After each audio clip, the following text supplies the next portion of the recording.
6월 달은 나라로는 호국 보훈의 달이고, 또 그러면서 우리 한국교회 입장에서는 남북한 통일 또는 북한 선교 주일 등을 가지고 있는 6월 달입니다. 그래서 사사기에서 6월에 맞추어서 하나님 말씀을 준비를 했습니다. 여러분, 요즘 세계에서 영향력이 가장 큰, 정말 넘버원 탑이라고 할 수 있는 사람이 누군지 아십니까? 젠슨 황이라는 사람입니다. 중국계 미국인인데, 요즘에 인공지능 AI 반도체 있지 않습니까? 그 AI 반도체의 세계 시장의 무려 98%를 장악하고 있는 회사가 엔비디아라는 회사인데, 이 엔비디아를 창업해서 현재 경영하고 있는 사람이 바로 젠슨 황이라는 인물이에요. 여러분, 매일 신문을 펼쳐서 읽으면 또는 뉴스를 듣다 보면 하루에도 몇 번씩 젠슨 황의 이름이 오르내립니다. 아마 하루도 거르지 않고 이 젠슨 황 관련 기사가 나올 정도일 거예요. 이 사람이 지난 주간에 중국의 심기를 건드리는 발언을 했습니다. 세계적인 회의에서 그것도 한 번이 아니라 두세 차례를 했습니다. 여러분, 중국이 가장 민감하게, 정치적으로 외교적으로 가장 민감하게 반응하는 게 하나의 중국이라는 원칙을 훼손하는 것인데, 이게 뭐냐면 중국과 대만과 중국을 하나로 보는 겁니다. 그게 하나의 중국이에요. 물론 대만 입장에서는 아니지만 중국은 그래요. 그런데 만약에 중국과 대만을 각각 다른 나라로 보면 중국이 발끈합니다. 정말 발끈해요. 외교부 대변인이 당장 나서서 그것에 대해 반박할 것이고, 또는 총리나 부총리 나서서, 또는 외교부장이 나서서 그것에 대해서 반박을 할 거예요. 만약에 이 하나의 중국이라는 원칙을 부정을 하면은, 즉 중국과 대만과 중국을 떼어서 발언을 하면, 이거는 이 중국과 한판 붙자 싸움을 각오해야 할 정도입니다. 그런데 젠슨 황이라는 이 엔비디아의 경영자가 지난 주간에 대만과 중국을 각각 다른 나라라고 표현을 했습니다. 다른 나라나 정치인이 그렇게 했으면 당장 엄포를 놨을 텐데, 젠슨 황이 그 말을 한 번도 아니라 여러 차례 했는데 왜 중국이 반응하지 않았을까요? 심지어 중국 언론은 이 부분에 대해서 아예 보도를 하지 않든지, 아니면 매우 축소해서 작은 기사로만 취급을 했다는 걸 봤습니다. 왜 그랬을까요? 여러분, 이 젠슨 황이 가지고 있는 인공지능이라는 반도체 기술 때문입니다. 괜히 젠슨 황하고 부딪혔다가 이 인공지능 반도체 기술 사용이 막혀버리면 이제 중국의 산업이 막히는 거예요. 이 젠슨 황 발언 한마디에 세계 경제가 일어났다 죽었다 합니다. 젠슨 황이 한국의 삼성과 하이닉스와 어떤 관계를 맺느냐에 따라서 이 우리나라의 경제가, 주권이, 주가가 오르락내리락 합니다. 그만큼 여러분, 이 젠슨 황이 가지고 있는 힘이 어마어마합니다. 이 아나무인인 중국이 젠슨 황의 발언에 대해서 반응하지 못할 정도로 그 힘이 어마어마합니다. 아무리 중국이라고 해도요, 젠슨 황에 대해서는 대들지를 못한 거예요. 여러분, 힘으로 지탱되는 세계가 꼭 바람직한 것은 아니지만, 혼돈의 시대 속에서 살아남으려면 개인이든 회사든 국가든 힘이 있어야 한다는 것을 지난 주간에 이 엔비디아가 그렇게 보여줬습니다. 작은 나라 이스라엘이 아랍권의 세계에서 살아남기 위해서 얼마나 많은 몸부림을 치는지 우리가 이 시대에 잘 목격하고 있지 않습니까? 아마 북한도 자기네가 살기 위해서 힘을 가지려고 핵무기를 실험한다, 핵을 소유해야 한다 하는 이런 그 힘자랑 강박관념 때문에 백성들이 어떻게 되든 먹고 살든 죽든 상관없이 저렇게 무력을 자꾸 키우고 있는 그런 무리수를 두고 있는 거예요. 여러분, 우리는 무슨 힘을 갖고 있습니까? 특히 그리스도인으로서 무슨 힘을 갖고 있습니까? 호국 보훈의 달, 또는 북한 선교의 달을 맞아서 6월을 맞아서 우리 한국 교회는 무슨 힘을 갖춰야 할까요? 이스라엘이 40년 동안의 광야 생활을 마치고 가나안 땅에 들어온 이후에는 땅을 서로 차지하기 위해서 원주민들과 끊임없이 정복 전쟁을 해야 했습니다. 여호수아서, 구약 성경의 여호수아는 바로 그 땅을 정복해가는 과정을 세밀하게 서술한 하나님의 말씀입니다. 각 지파별로 제비를 뽑아서 먼저 땅을 정하고, 그러면 지파들이 연합해서 원주민들과 전쟁을 해서 이기면 제비 뽑은 그 땅을 그 지파에게 나누어 주는 이런 방식이었습니다. 오늘 본문이 담긴 사사기 18장은 아직도 땅 정복이 다 끝나지 않아서 곳곳에서 여전히 전쟁이 계속되고 있는 상황을 기록하고 있습니다. 그 중에서도 단이라는 지파가 자기들의 정착지를 찾아가는 과정을 설명한 말씀이 오늘 본문이 포함된 사사기 18장이에요. 단지파는 가나안 땅 정착 초기에 하나님께서 약속해 주신 기업을 차지하지 못했고 아모리 족속에 의해서 쫓겨나게 됐습니다. 사사기 1장 34절에 의하면 아모리 족속이 단 자손을 산지로 몰아넣고 골짜기에 내려오기를 용납하지 아니하였으며 라고 기록했어요. 단지파는 그렇게 분배된 땅을 차지하는 데 실패했습니다. 그래서 적당한 정착지를 찾아서 이리저리 헤매게 됐습니다. 그러다가 오늘 본문 앞에 2절을 보면 소라라는 곳, 에슬기올이라는 지역에 일시 정착을 했는데 이번에 여기에서는 블레셋이라고 하는 막강한 새로운 적을 만나게 돼서 완전히 정착하지 못하고 블레셋의 압제를 피해서 다시 소라와 에슬기올을 버리고 북쪽으로 더 올라가게 되는 거예요. 그렇게 북쪽으로 이동하는 중에 자기네 지파 중에 용감한 정탐꾼 5명을 선택해서 앞서 보내며 우리가 가야 할 땅이 어딘지 정탐을 하고 찾아보라고 했습니다. 이 정탐꾼들이 찾아다녀서 좋은 땅, 평안한 땅 하나를 발견했는데 그게 바로 오늘 본문에 등장하는 라이스라는 땅인 거예요. 그 내용을, 그 땅이 어떤 땅인지, 그 땅의 백성들이 어떤지 보고하는 장면이 바로 오늘 본문으로 읽은 말씀입니다. 여러분, 이 5명의 정탐꾼들이 보고하는 라이스에 대한 내용이 이렇습니다. 7절을 보시면 거기 있는 백성을 본즉 염려 없이 거주하며 시돈 사람들이 사는 것처럼 평온하며 안전하니 했어요. 여러분, 라이스는 팔레스타인 땅의 최북단에 위치하고 있습니다. 이 지역은 헐몬산이 가로막고 있어서 아람으로부터는 차단되어 있고 또 중간에 레바논이라는 완충 지역이 있어서 그 당시에 세계 최강국의 하나였던 페니키아라는 나라와도 단절이 되어 있었습니다. 이 지역은 외부에서 침투하기 어려운 천혜의 요새 같은 지역에 있습니다. 그리고 요단강에서 흘러 들어오는 물로 인해서 용수가 넉넉했고요. 그래서 남쪽의 유대 광야와는 전혀 다르게 농사를 짓기에도 매우 적합한 땅이에요.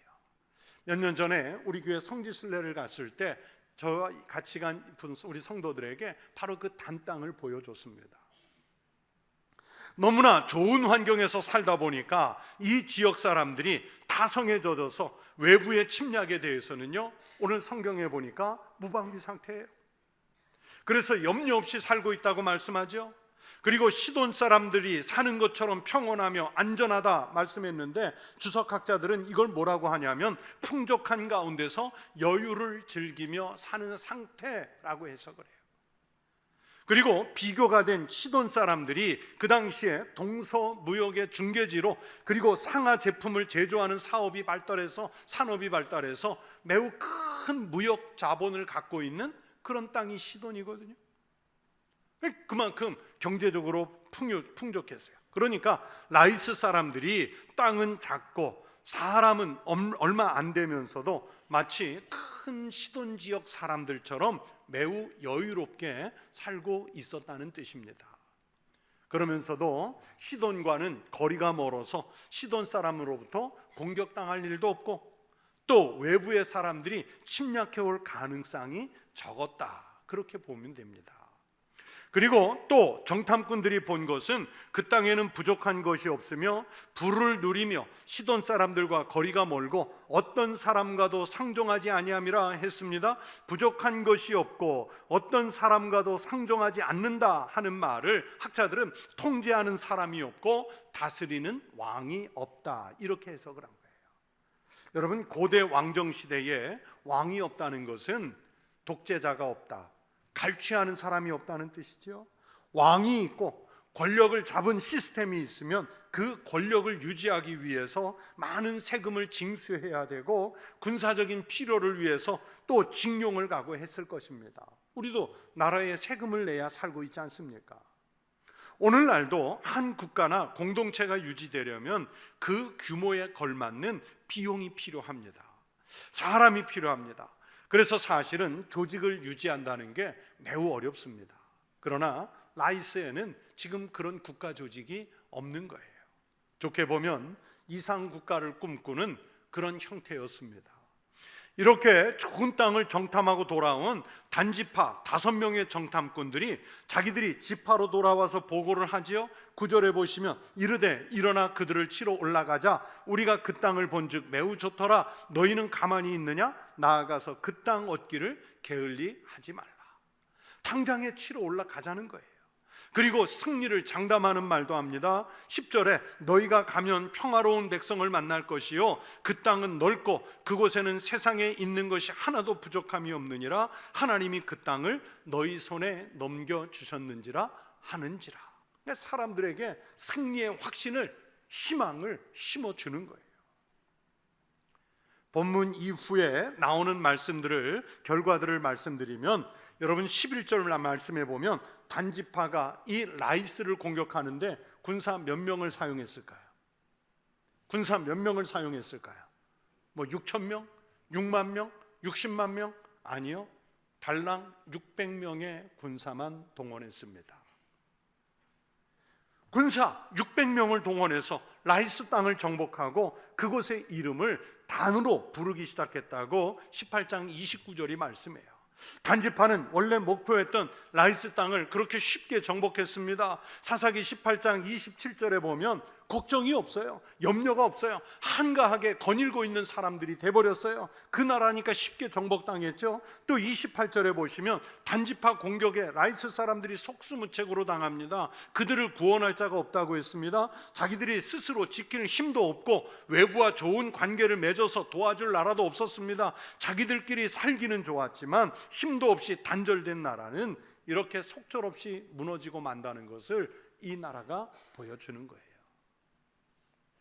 외부와 격리되고 차단된 것이 좋은 조건이기도 했지만 이렇게 위기를 만났을 때 외부의 도움을 받을 수 없는 악조건이 되기도 했습니다. 여러분, 우리가 똑같은 하나의 현상을 보면서 거기에 일장일단이 있다라는 말을 하는데 이게 무슨 뜻입니까? 똑같은 조건이라도 장점이 단점이 될 수도 있고 단점이 장점도 될 수가 있는데 라이스가 너무 좋은 땅이기는 했는데 이 장점이 오히려 백성들의 마음을 무너뜨려서 600명의 군사에 그냥 무너지는 단점이 되고 말았습니다. 오늘 성경에 나오는 라이스는 그렇게 유토피아 같은 세상, 무릉도원과 가까운 같은 세상에 가까웠다고 할 수 있습니다. 그런데 그 좋은 세상을 누리기 위해서는 갖춰야 할 힘이 없었다는 게 문제예요. 힘뿐만 아니라 자기들 공동체를 위해서 해줘야 할 희생, 봉사, 섬김, 이런 게 서로 없었기 때문에 정말 힘이 없어서 망하고 만 거예요. 반면에 이 라이스를 공격하는 이스라엘은 하나님이 주신 기업을 차지하기 위해서 신앙의 힘을 키웠죠. 하나님이 그 땅을 너희 손에 넘겨주셨느니라. 그렇게 하나님 말씀에 신앙의 의지에 전진했습니다. 그리고 하나님께 부름받은 사람들이 협력하고 희생하고 하나님의 명령을 따라서 전쟁에 나갔을 때 그 결과로 가나안 땅을 얻게 됐고 단지파는 라이스 땅을 얻게 됐습니다. 여러분, 라이스는 참 좋은 곳이었어요. 단순하게 먹고 사는 데는 정말 좋은 땅이었습니다. 그러나 그 좋은 조건을 파고드는, 노리는 사람들이 있다는 것을 간과한 거예요. 언젠가는 침략을 당할지도 모른다는 것에 대해서 이 사람들은 전혀 대비를 하지 않았습니다. 권력으로 괴롭힌 사람이 없다는 것에만 만족하고 살았습니다. 아무 사람과도 상종하지 않고 그냥 끼리끼리 우리끼리 잘 사는 게 좋다, 그것이 그냥 좋았던 사람들입니다. 그러나 그렇게 살 때는 좋았는데 막상 외부의 공격을 당하게 되니까 그들을 구원할 자가 없는 끔찍한 상황을 맞게 됐습니다.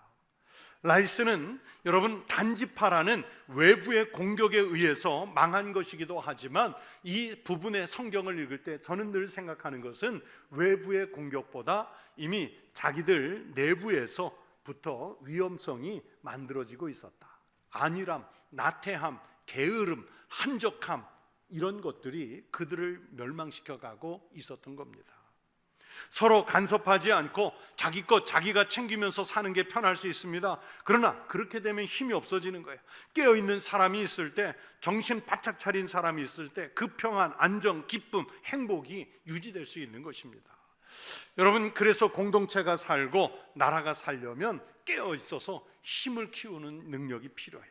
경제적인 힘, 군사적인 힘, 외교적인 힘, 문화적인 힘 다 키워야죠. 무엇보다도 우리 신앙인의 입장에서는 하나님을 의지하는 믿음의 힘을 키워야 하고 그 믿음의 힘을 적절하게 영적인 능력으로 사용할 수 있어야 하는 것입니다. 여러분, 지난 두어 주 전에 북한이 도발적으로 점잖게 얘기하면 오물풍선, 그냥 보도대로 적나라하게 얘기하면 쓰레기를 우리 대한민국 땅에 곳곳에 투하했지 않습니까? 전쟁과 갈등 속에서 참 다양한 방식의 싸움이 있을 수 있겠지만 하다 못해 그 쓰레기를 투하하는 방법까지 동원한 저 북한을 우리가 같은 동포로서 어떻게 이해해야 되는지 모르겠어요. 여러분, 쓰레기 투하하는 걸 이해할 수 있으세요? 그런데 이렇게 쓰레기를 갖다 버리는 싸움을 한 것은요, 북한이 처음이 아니에요. 20세기 중반 냉전 시대가 극에 달했을 때 독일도 동독과 서독으로 분리가 되어 있었고, 특히 동독 안에 베를린이 있어가지고 섬처럼 베를린이 있어서 그 베를린 한쪽은 동베를린, 한쪽은 자유주의 서베를린이었지 않습니까? 그때 한 번은 동베를린 측이 서베를린을 골탕 먹이려고 도발적으로 밤에 몰래 아주 엄청난 양의 쓰레기를 몰래 서베를린 지역 곳곳에 뿌린 거예요. 며칠 동안 반복을 했습니다. 이 서베를린과 서독 정부는 어떻게 대응할까 고심 끝에 동베를린이 두 손 들게 만드는 아주 기발한 전략을 짰습니다. 우리도 참고해 볼 필요가 있어요. 동베를린 곳곳에 이들도 쓰레기 대신 뭔가를 갖다 뿌려야 됐는데 뭘 뿌렸을까요? 쓰레기 말고 뭘 갖다가 대갚아 줬을까요? 애기들 분유, 애기들 기저귀, 여성들 위생용품, 생활에 필요한 다양한 제품들, 저장이 가능한 음식들. 동독은 가난하니까 부자인 서독이 오히려 그렇게 한 거예요. 결과가 어땠을까요? 자기네는 쓰레기를 뿌렸는데 서독은 도대체 얼마나 잘 살기에, 서베를린은 얼마나 잘 살기에 이렇게 엄청난 양의 생필품을 매일 저녁 갖다 뿌릴 수 있을까? 그러면서 오히려 동베를린 사람들에게 서베를린에 대한, 서독에 대한 동경심을 심어주는, 한마디로 심리전에서 압도를 했습니다. 그 당시에 이렇게 서베를린의 이 사건은 승리로 끝나고 말았습니다. 그만큼 서독과 서베를린이 힘이 있었다는 거예요. 여러분, 북한이 오물을 투하하면 우리도 쓰레기 날려보낼까요? 아닙니다. 우리는 힘이 있으니까 사랑을 투하하는 겁니다. 문화를 전해주는 거예요. 우리의 실상을 저들에게 알리는 거예요. 사람은 자기들이 가진 것 나눈다고 하는데 동독도 그랬지만 북한이 쓰레기를 나눈다? 그들의 정신이 쓰레기라는 거예요. 그러나 우리는 온전히 깨어서 사랑을 나누는 겁니다. 특히 그리스도인들과 한국교회가 앞장서서 저들에게 신앙을 나누고 사랑을 나누고 은혜를 나누고 그 갈급해야 하는 것들을 나눠주는 거예요. 그러면 우리가 당연히 이길 줄로 믿습니다. 저는 요즘 우리나라 대한민국 국민으로 산다는 게 엄청난 축복이라고 자주 생각합니다. 정치인들만 보면 하나도 축복 같지 않은데, 하지만 우리의 현실을 보면 축복이에요. 세계 경제 순위가 언제나 12위 자리에서 언저리에 있고, 무역량이 세계 10위 안에 있고, 어느 나라와 견주어도 국력이 떨어지지 않는 이런 나라의 국민이 되었다는 게 자랑스럽지 않습니까?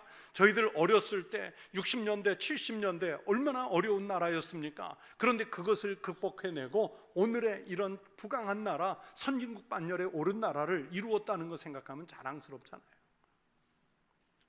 또 한국교회 목사라는 것, 한국교회 그리스도인이라는 것도 자랑스러워요. 세계에서 가장 크게 부흥한 교회, 선교사가 세계에서 두 번째로 많은 나라의 그리스도인 한국교회 목회자라는 게 축복입니다. 그만큼 우리가 신앙적으로도 힘을 가졌다는 뜻이에요. 그런데 이런 축복이 그냥 온 것은 아니지요. 나라를 위해서 희생하셨던 선조들, 선배님들이 계셨기 때문입니다. 교회를 위해서 순교적인 삶을 살았던 믿음의 선배님들이 계셨기 때문에 오늘 우리가 이런 힘을 갖게 됐습니다. 그 희생의 값이에요.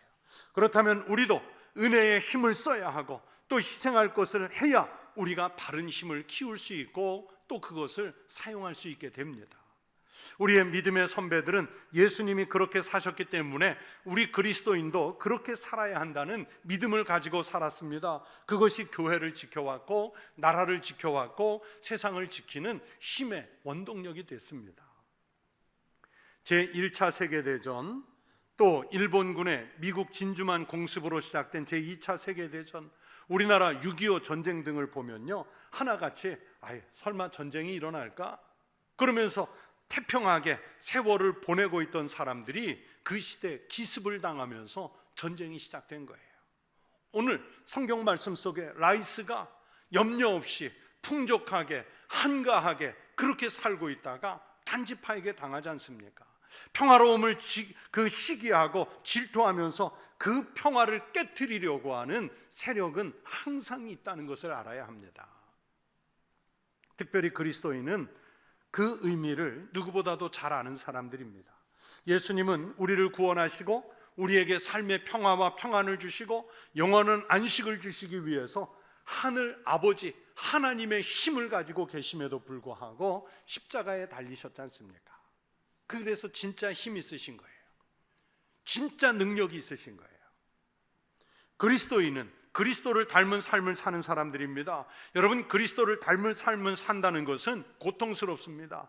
예수님도 표현하시기를 주님을 따르는 건 자기 십자가를 지니라고 했습니다. 이 길로 따라 나섰다가 포기한 사람들이 있습니다. 너도 가서 그와 같이 하라, 이 말씀이 부담스러워서 주님을 떠난 사람들이 있습니다. 너의 것을 팔아 가난한 자들에게 주고 나를 따르라 하는 이 말씀을 듣고 예수님 따르는데 자기 것 포기하지 못해서 포기한 사람들도 있습니다. 내 십자가를 지고 나를 따르라, 이 말씀 감당할 수 없어서 주님 곁을 떠나간 사람들이 있습니다. 누굽니까? 영적인 힘이 없는 사람들이에요. 정말 영적인 힘이 있는 사람들은 십자가를 질지라도, 자기 것을 팔아 가난한 자들에게 줄지라도 주님을 따르는 거예요. 여러분, 살면서 보십시오. 신앙으로 얻은 믿음의 힘이 있으면 자기 십자가를 지고 주님을 따르고, 신앙생활을 한다 하면서도 신앙적인 힘이 없으면 여러분 주님의 말씀대로 살지를 못하는 거예요.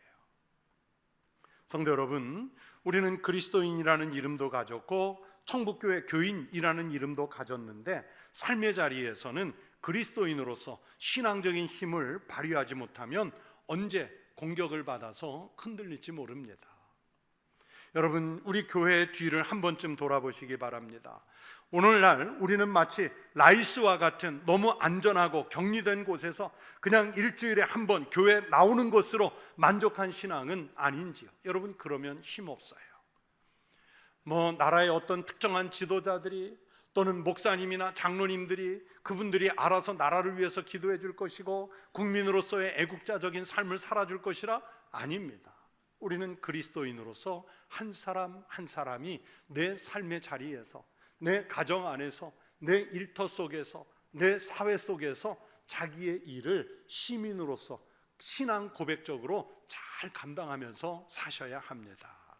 그러면 내 개인의 힘이 되고, 그게 가정의 힘이 되고, 그게 교회의 힘이 되고, 나아가서는 크게 나라의 힘이 될 줄로 믿습니다. 그러면 어떤 외부가 우리에게 공격해 온다 할지라도 우리는 능히 이길 수 있는 믿음의 힘을 갖추게 되는 줄로 믿습니다.